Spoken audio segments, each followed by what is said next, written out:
Welcome back. Now, when you are adding images and other effects to your PowerPoint presentation, you do have layering effects available. For example, if we were to add in certain icons to our PowerPoint presentation, and we're going to add in some icons. Once you have all of the objects on your presentation, what you're going to do is to go to the Select menu.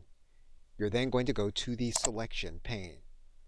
What you're going to notice is that the images are available in the order in which they are layered.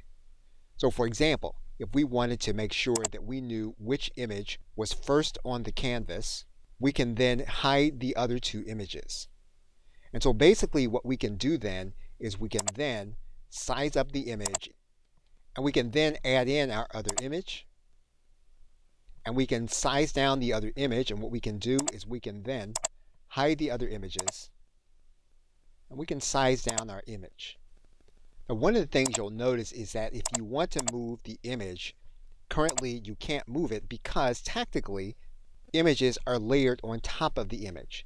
And so what you can do is you can move the image to the top. You can lock the other images so you can then begin to manipulate the image you want to change. And you can use the layering feature in order to do that. What you can then do is you can unlock the image you want to work with.